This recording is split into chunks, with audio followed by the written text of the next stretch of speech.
On this episode, I sit down with Terry Thompson and talk about how to make a big impact with a small church. Well,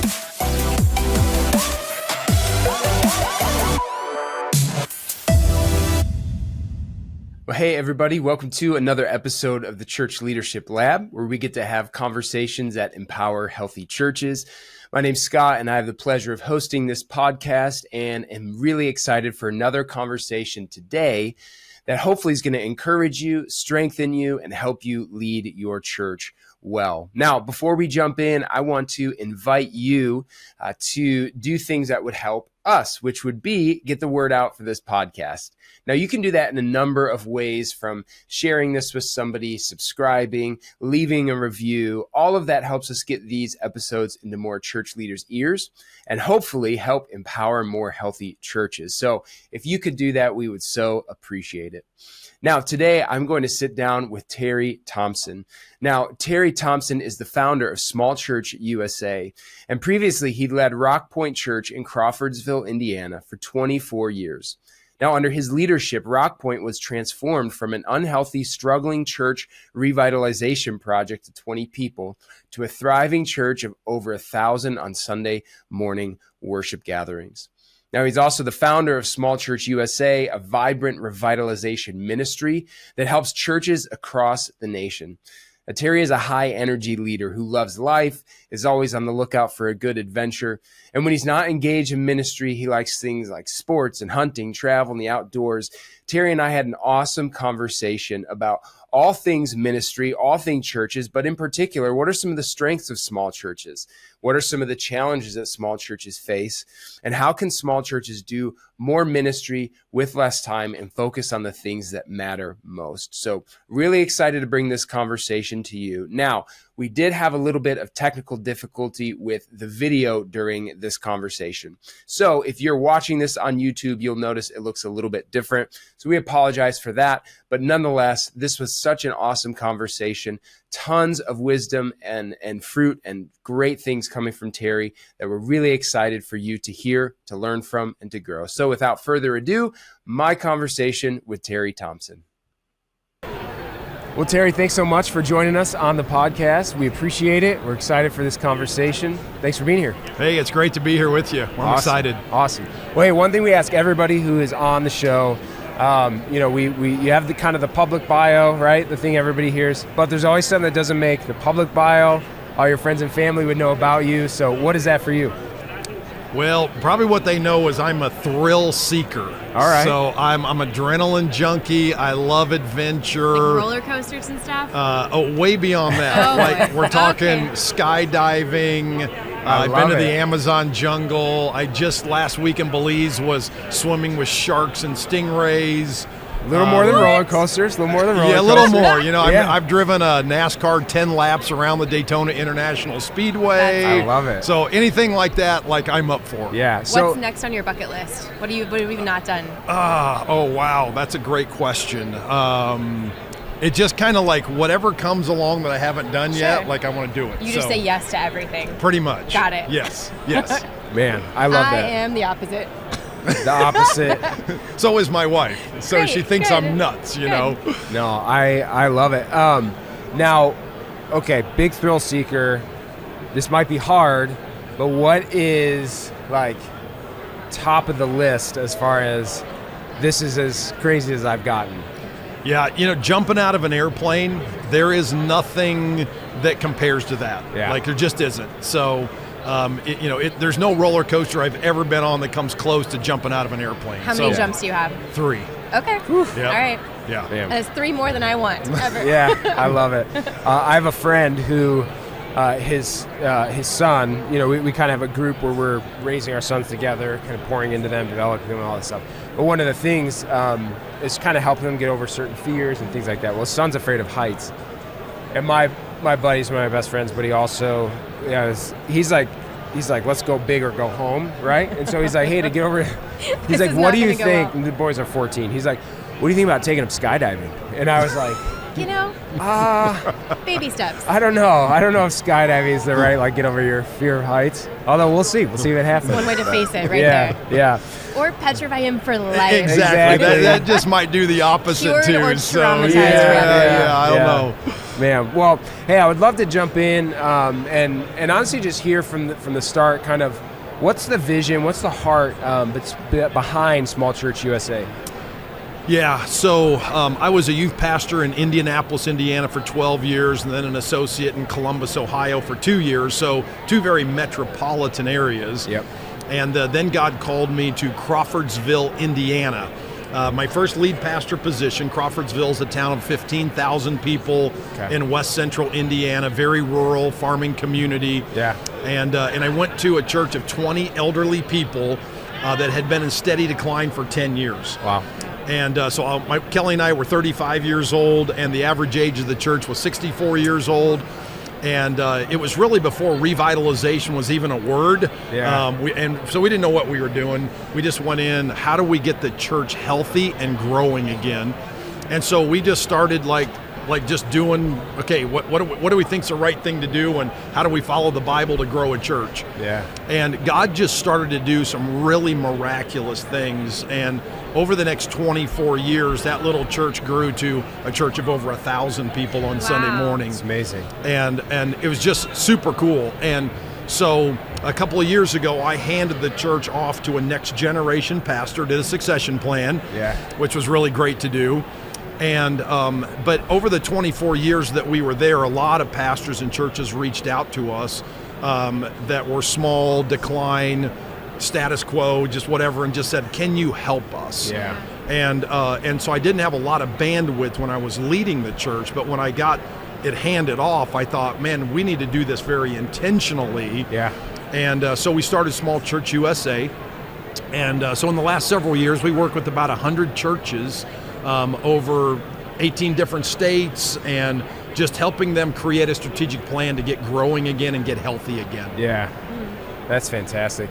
You know, one of the things I think is interesting, and obviously you've experienced it, right? You started at the church and it was a certain size, and then, you know, poured into it, and what the Lord did was amazing, and then it's kind of at a different size. And different size churches certainly offer different benefits, unique value, all that stuff. But specific with a small church, like, what do you see as some of those strengths, some of those things that especially anyone leading, pastoring a small church could maybe look at it and say, hey, this isn't a weakness, this is actually a strength, something we can lean into? Yeah, that's a great question, because I tell people, hey, if you're in a church anywhere from 20 people to 1,000, like, I know where you're at in that stage, you know? Yeah. And I'm actually helping a small church. I'm the interim pastor right now. It's a church of 40 people. Okay.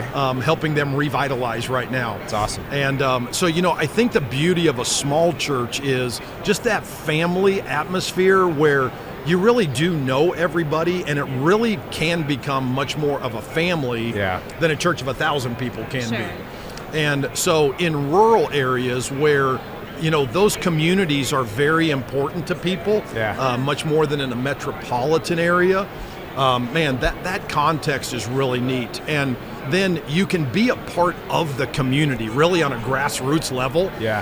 So when our church, when we needed to build our new auditorium, and we relocated, like, I called the mayor and just said, hey, can we have lunch? Like, I want to run something by you, you know? So the mayor and I met at Pizza Hut, and, you know, you can't do that in Indianapolis, but you can do that in Crawfordsville, Indiana. And I know the police chief, and I know the sheriff, and just so you can really have some grassroots involvement and impact in a church in a small community that you really can't have in a large community. Because you really do know everyone, and they know you.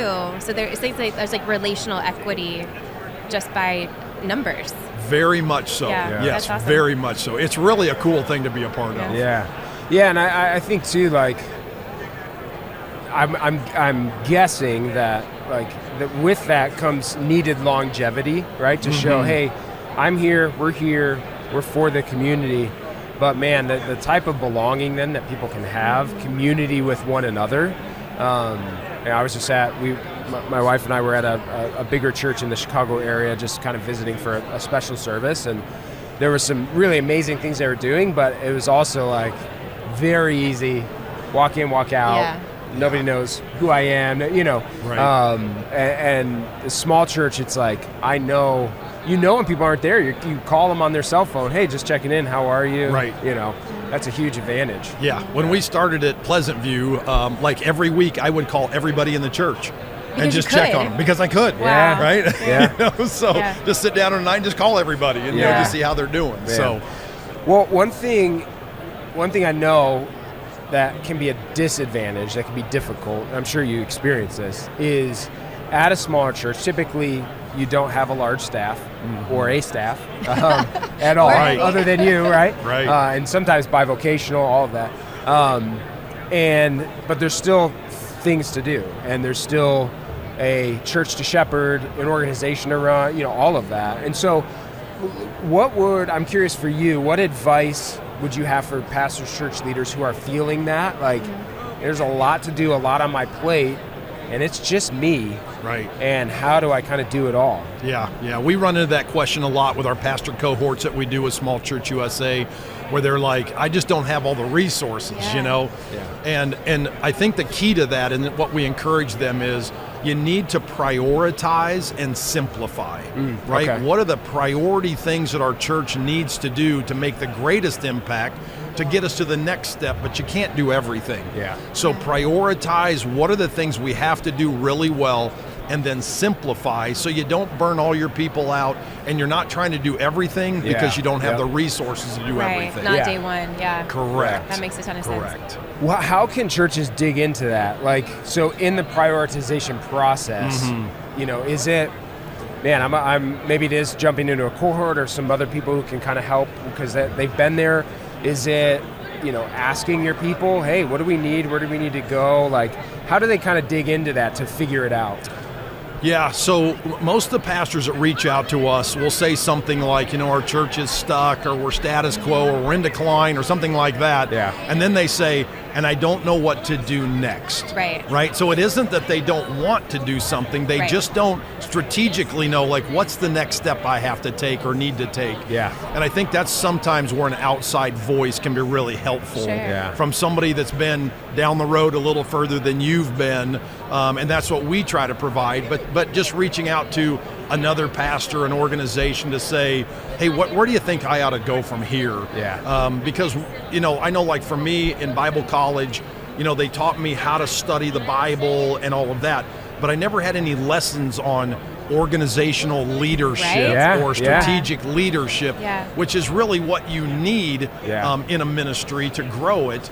And a lot of guys just didn't have that. Yeah. And that's the piece that's missing for them. Yeah. You talked about prioritization. I'm curious, do you feel like there's a pattern, or is every church so uniquely different that my priority might be very different than Scott's, or are there some similar things where you feel like most people are missing this pretty basic thing? Yeah. Or is it just across the board? Yeah, that's a great question.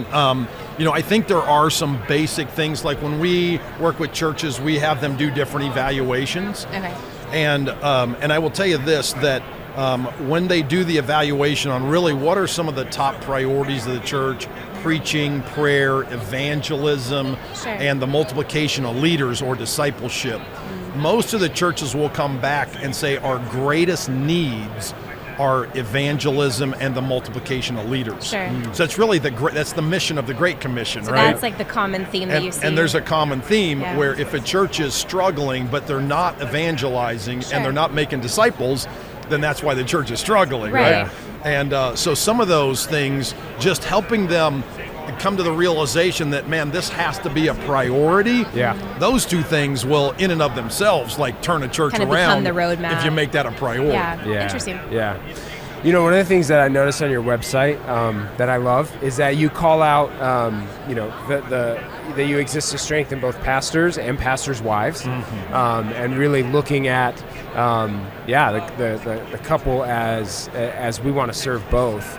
And so, would you walk us through a few ways that, especially because our audience is church leaders, so people listening to this, you know, who are leading, shepherding a church, I would love for you to just walk through some ways that churches can better encourage and support the pastor's wife? Is I know that sometimes that can fall off the table or be ignored, or you know, whatever it might be.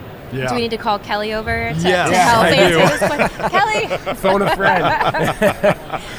You know, Kelly and I, over COVID shutdown, we actually wrote a book for pastors' wives. Wow. There's not a lot of resources out there, and we knew that was one of the targets that we wanted for our ministry, and so we wrote a book for them called the Pastor's Wife Survival Playbook. Wow. Very cool. And so that's been really well received. But in our year-long engagement with Small Church USA, we have one whole session that is, what does a healthy pastor look like? Wow.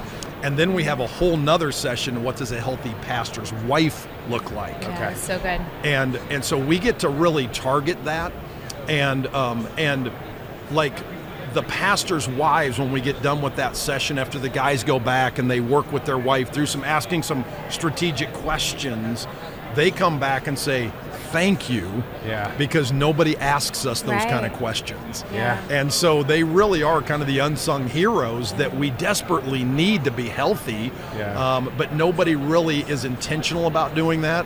We try to be very intentional about doing that. I love that. I think, I mean, you know it, church leaders listening to this know it, but ministry has a unique strain. Every job has some unique things to it. Ministry has some unique things, specifically on the family and specifically on the church being everything, right? Your community, your friends, your, the place where you want to go and connect with people, be shepherded, grow spiritually, all of that. And so, I think to recognize that and know, hey, the health of everybody in the family really affects the health of the church and the ministry. So yeah. If you have an unhealthy pastor, it's not long before you're going to have an unhealthy pastor's wife. Yeah. If you have an unhealthy pastor's wife, it won't be long until you have an unhealthy pastor, because those two things go together and you can't separate them, right? Yeah. So that we put attention on both of those things. Yeah. So good. That's really good. Well, we're gonna jump into a little section of our podcast that we call the Final Five. This is a little rapid fire. It's gonna be putting you right on the spot, but Okay. I think you're ready for it. So we'll move through these. The first one, and some people struggle with this depending on how much they love books. What is one book that you would recommend to church leaders? Yep. You know, the book, one of the books that we have all of our cohort guys read is called Canoeing the Mountains. Yeah. By Todd Bolsinger. Yes. Yeah. Oh my goodness, it's such a good book on adaptive leadership. Yeah. Yes. And if there's ever a time that leaders need to be adaptive and learn, it's in the culture today. Yeah. Because even after COVID, everything changed. Right. And so that's one of the books that I love, and we have our guys read through that book. Excellent book. It's a great recommendation. That's been recommended a couple times. Yeah. Yeah. Like we need to start sending it out. I know. Yeah. You do. It is, You it's should so read good. it. It's Yeah, so good. very good. Number 2, what is the last thing you listened to? Well, since we're at the SBC convention, I would have to say Al Mohler's The Briefing. How's that? Okay, I mean, that there you just go. fits, right? Yeah, it's on the nose, yeah. But man, that's so good, just to keep up on the daily, what's happening in the world. The briefing's great. Yeah, It's good. nice. All right, what is your favorite piece of technology or software? And the only rule we have, you can't say your phone. Okay, my computer. No. Close. I have people that do that, and so I am not a big techie guy. Okay. So, I don't even know how to answer that question. to be Maybe a perfectly parachute, honest. something. Yes. some- Something like that. Yeah, that would be your considered shark a diving tank. piece of I don't technology. know. Yeah. What's the what do you wear the on your dive wrist? watch. Yeah. Well, when you skydive, right, to figure out Oh, the altimeter, Yeah, there what you you're. go. An yeah, altimeter. yeah, That yeah, sounds really. I mean, that's yeah. pretty important too. Yeah, right? you 'Cause that's want like- to pull the chute before you get too low, for sure. That's telling you when you need to really pull that. So that's awesome. Okay, number 4. What is a piece of wisdom, a quote, something that has just really stuck with you throughout the years? Yeah, one of them actually is from Todd Bolsinger's book, and it's a quote that I love. He said, "Leaders need to disappoint their people at a rate they can absorb." And so if you want to break the status quo, which you really have to do sometimes, leaders have to be willing to push the button to challenge their people and get them out of their comfort zone, but disappoint your people at a rate they can absorb. Yeah. I love that quote because that's what leaders always have to do. Yeah. Keep pushing, keep challenging to move it out of the status quo. Yeah. That's good. But especially when it comes to shepherding, which is leading with tremendous care, that quote is so applicable, right? Because if they can't absorb it, it may not be time to move forward. You got to know too hard, too fast. when to push on the gas and when to let off, right? So that's leadership right there. That's good. All right, what is one thing that you'd like to share just with our audience of church leaders? Yeah, I'm just in the final stages of writing a book on revitalization. Awesome. And so there's 4 critical steps, I think, to revitalization. Step 1 is that urgency, a crisis heightens urgency. I think what I see in the church today is that it's a crisis right now. The church is hurting right now. Yeah. But the urgency of the leadership doesn't match the crisis. And so if the leaders don't lead, the church isn't going to go anywhere. Yeah. And so I just think there needs to be an increased sense of urgency in the leadership of the church to say, we need to do something. Yeah. Doing nothing is not really a good option. Yeah. Because if the trajectory doesn't change, the church is really not in a good place 5 to 10 years from now. Sure. So the leadership needs to heighten the urgency to do something to change the trajectory of where the church is going today. Yeah, that's good. That's good. Hey, can you just share for people where they can learn more about Small Church USA, how they can connect with you, maybe get a hold of some of these resources that you've mentioned? Yeah, absolutely. So smallchurchusa.com. Cool. So it's really easy. That's our website. And you can get a hold of us just by getting on the website and checking stuff out there. Awesome. Well, Terry, thanks so much for taking some time to chat. And more importantly, thank you for the ministry that you're doing, serving so many church leaders, churches, which then trickles out into so many communities. We're so thankful for it. Yeah, thank you so much. Great to be with you today. Thank you. This episode of the Church Leadership Lab podcast is brought to you by Ministry Brands, the largest provider of church technology software. Over 90,000 churches rely on Ministry Brands for their single platform solution that brings together all the digital tools a church needs.